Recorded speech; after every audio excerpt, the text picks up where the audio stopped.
A'udzubillahi minasyaitonirrajim. Bismillahirrahmanirrahim.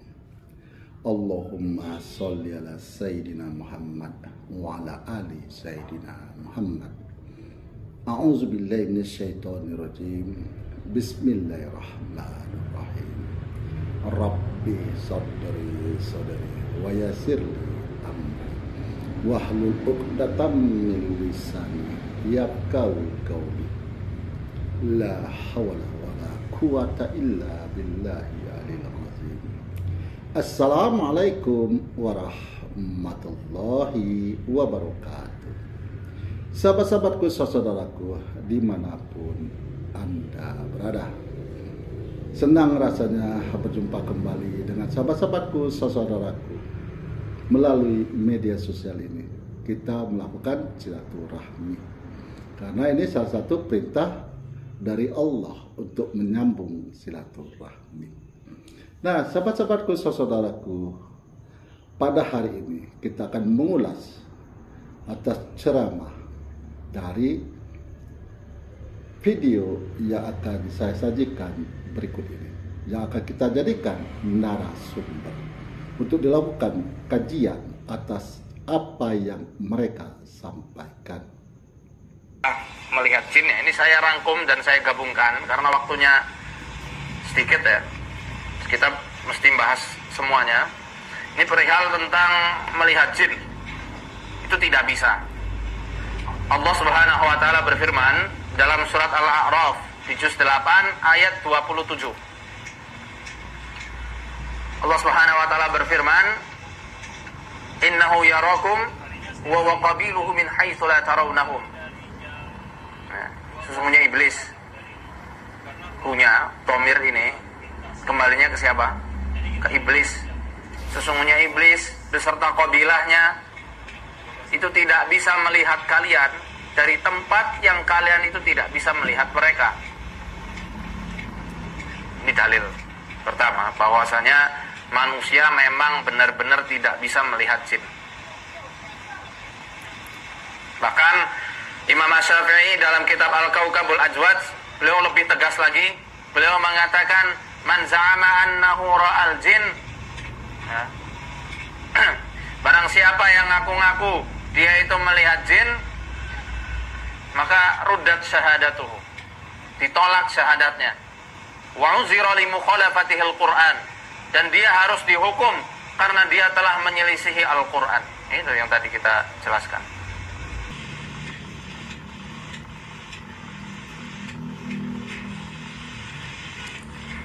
Bagaimana kalau ada seorang ustadz atau kiai yang bisa melihat hal-hal gaib dan masa depan? Apakah ini juga termasuk syirik? Ini maaf, bukan kiai, ya. Ini dukun, ini dukun, nggak ada itu. Bagaimana cara? Gitu kan? Ini semua tidak mungkin terjadi. Ini semua khurafat yang masuk ke dalam sebagian orang dan memakai nama suci. Nama kiai itu suci. Kiai, guru, ustadz, itu semua nama-nama yang suci sebenarnya, nama orang-orang yang menyampaikan agama Allah. Bagaimana mereka bisa kontaminasikan dengan melihat jin lah, melihat inilah, menebak masa depan? Ini nggak ada semuanya, gitu kan? Banyak dalil-dalil Al-Quran, banyak sekali yang menjelaskan kalau Nabi SAW tidak tahu hal-hal yang gaib, tidak tahu masa depan, gitu kan? Jelas semuanya itu. Keliru kalau ada orang orang wali kiai kok ngerti barang gaib, semua barang gaib mau Allah itu benar, tapi Allah punya hak mengertikan yang diberi. Nabi saja tidak tahu perkara gaib. Bagaimana mungkin orang yang lebih rendah kedudukannya dibandingkan Nabi Muhammad SAW kita anggap lebih mulia daripada beliau tahu perkara gaib? Jemaah sekalian, kalau ada orang yang mengaku tahu perkara gaib dan juga mengklaim dia sebagai kiai, sebagai wali, maka ketahuilah dia adalah dukun. Bukan wali, bukan kiai, tapi dukun penyesat umat. Dan sok merasa lebih hebat daripada Nabi Muhammad SAW. Nah, setelah sahabat-sahabatku menyaksikan video tersebut, bagaimana kira-kira pendapat sahabat-sahabatku, saudaraku?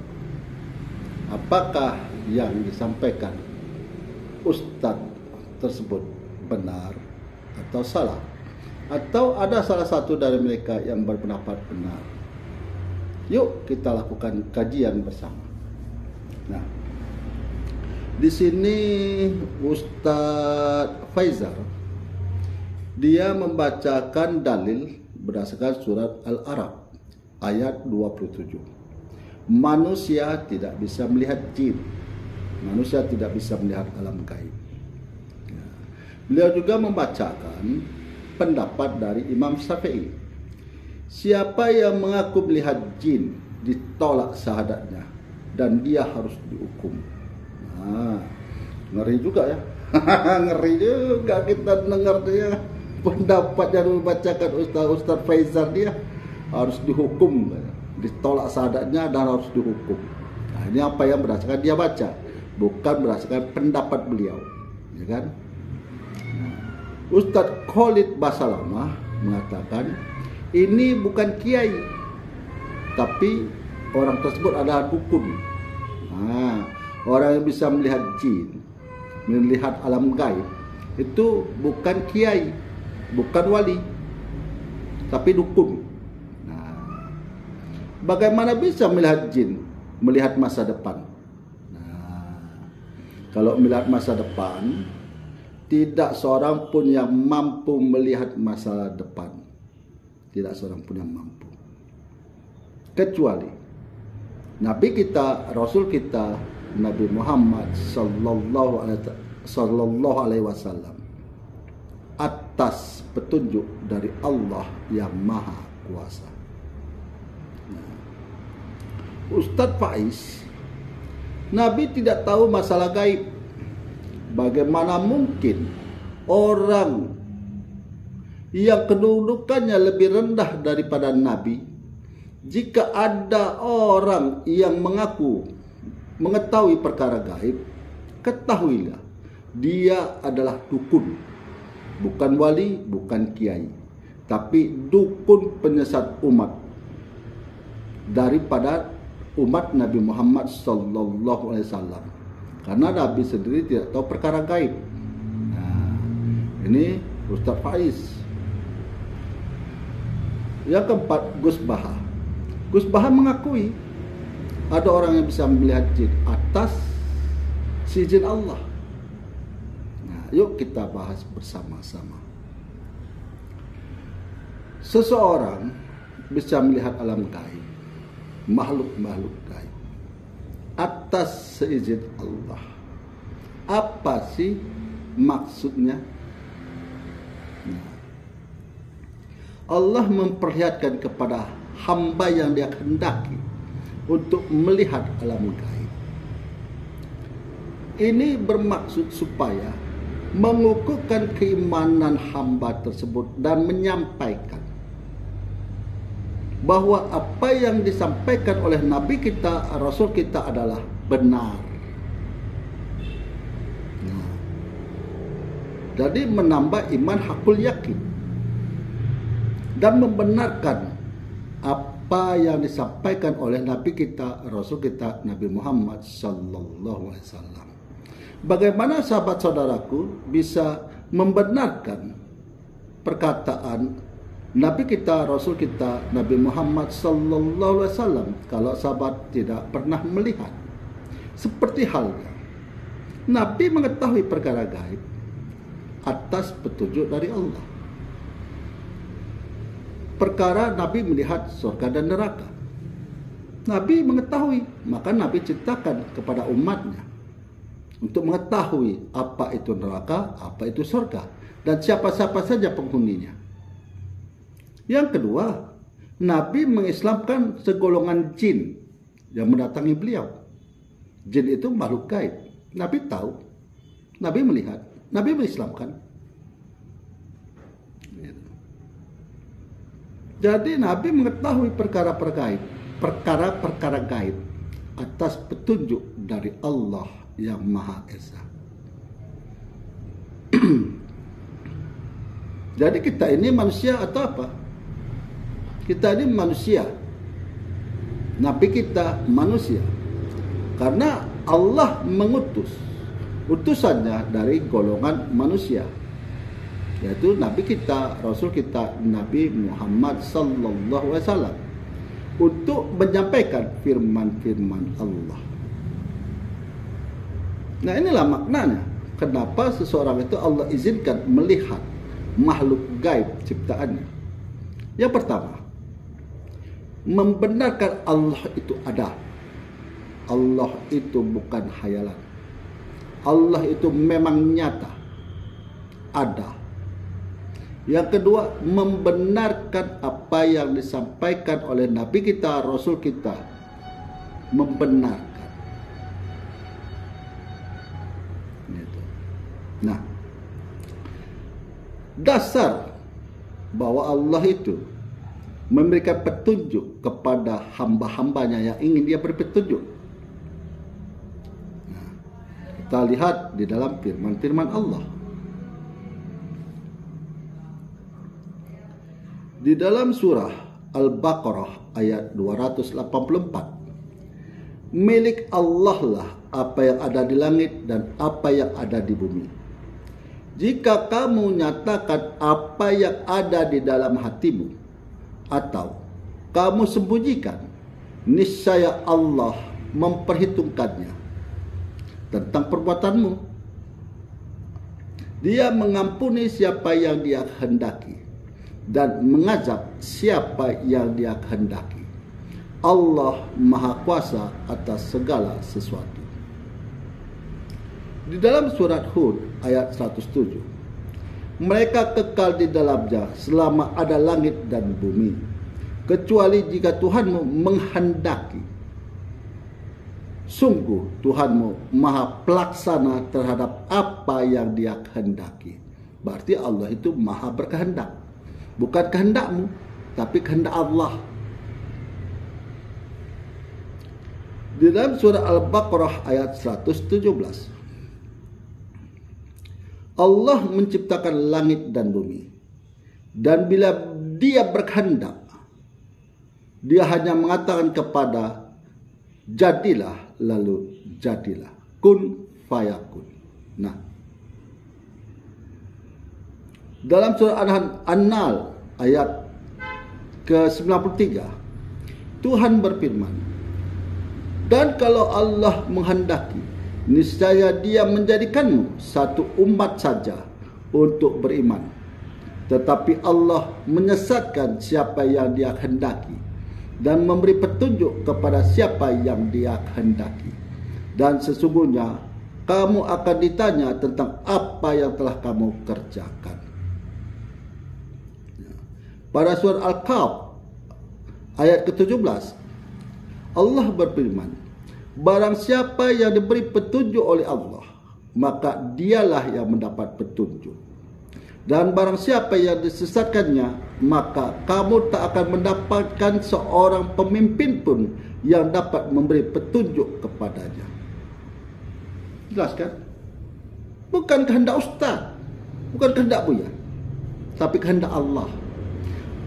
Allah yang pertama Maha berkuasa. Yang kedua, Allah Maha berkehendak. Yang ketiga, Allah Maha memberikan petunjuk ke jalan yang diredoi Allah, yang dirahmatinya. Bukan ustaz, bukan buya. Makanya apa yang kita baca itu harus kita pahami. Jangan hanya baca. Orang yang bisa melihat jin, tertolak syahadatnya, membaca pendapat Imam Syafi'i, orang tersebut harus dihukum. Mana? Kalau Allah mengizinkan hambanya untuk melihat ciptaannya yang gaib, mau protes? Mau protes gitu? Nah, nanti saya keluarkan pendapat juga untuk para buya dan ustaz. Pendapat saya juga saya akan keluarkan. Saya yang bodoh tak berilmu ini, hanya hamba Allah yang hina dina di muka permukaan bumi ini, hanya setitik debu di tengahnya padang pasir, hanya setitik air di tengah derasnya hujan. Saya akan memberikan pendapat. Silakan tanggapi pendapat saya. Nah, Jadi disinilah Allah tuh menunjukkan bahwa firman-firmannya maha benar. Jadi Allah menunjukkan kepada hambanya perkara makhluk gaib, alam gaib. Yang pertama, Allah itu maha ada, Allah itu maha nyata. Terbukti dengan ciptaannya yang gaib. Allah itu maha gaib daripada yang gaib. Yang kedua, membenarkan perkataan Nabi kita, Rasul kita, bahwa ada sekelompok jin yang sudah memeluk agama Islam. Apakah saudara pernah melihat jin yang beragama Islam? Kalau belum, bagaimana saudara untuk mengatakan bahwa benar ada sekelompok jin yang sudah masuk Islam? Bagaimana saudara ingin mengatakan kebenarannya? Hanya berdasarkan buku. Nanti saudara baca buku Koping Ho, saudara katakan benar pula. Saudara baca novel, saudara katakan benar juga. Berdasarkan bacaan, tanpa menyaksikan. Nah, begitu sahabat-sahabatku, saudaraku, dimanapun Anda berada, yang dinyatakan Gus Baha itu benar atas izin Allah. Yang dinyatakan Ustaz Khalid Basalamah, Ustaz Faizar, dan Ustaz Faiz, nyata mereka tidak memahami dinnya Allah. Mereka tidak pernah memahami agamanya Allah. Nyata. Hanya membaca. Nah, begitu sahabat-sahabatku, saudaraku, dimanapun Anda berada, Allah itu maha berkuasa. Allah itu maha berkehendak. Allah itu maha memberikan petunjuk kepada hamba-hambanya. Jadi kalau hambanya sudah Allah memberikan petunjuk ke jalan yang lurus, jalan yang dirahmati, yang diredoi, bukan jalan yang disesatkan, yang dimurkai, berarti hamba tersebut sudah mengikuti nabinya. Nabi kita siapa? Nabi Muhammad sallallahu alaihi wasallam, yang mengajak umatnya untuk ke jalan yang lurus, jadi jalan yang dirahmati dan jalan yang diridhoi Allah, bukan jalan yang dimurkai Allah. Mohon maaf ya, ada pesawat yang sedang lewat itu dari masuk ke sini. Mohon maaf ya, mungkin kurang jelas tadi ya. Jadi orang yang melihat alam gaib Allah, alam gaib yang Allah izinkan itu untuk menyatakan bahwa Allah itu nyata, Allah itu ada. Yang kedua, membenarkan perkataan Nabi kita, Rasul kita, Nabi Muhammad sallallahu alaihi wasallam. Seperti contoh, ada segolongan jin yang masuk agama Islam. Apakah saudara pernah melihat jin yang beragama Islam? Kalau belum, bagaimana saudara ingin membenarkan? Hanya berdasarkan apa yang saudara baca, tanpa menyaksikan jin yang beragama Islam. Nah, inilah maknanya. Jadi orang yang Allah beri petunjuk ke jalan yang lurus, jalan yang dirahmati, dan yang jalan yang diridhoi, bukan jalan yang disesatkan dan jalan dimurkai, untuk memberikan peringatan, untuk menyampaikan berita bahagia bagi orang-orang yang beriman. Itulah mengikuti langkah-langkah nabinya, menyampaikan firman-firman Allah untuk mengetahui mana yang hak, mana yang batil, mana yang lurus, mana yang bengkok. Mengikuti langkah nabinya, perintah Allah, berilah peringatan.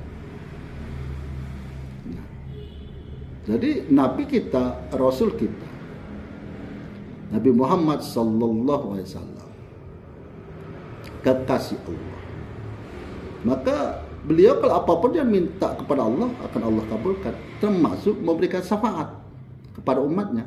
Allah berikan. Karena dia kekasih Allah. Gitu. Jadi di sini harus kita memahami dinnya Allah. Gitu.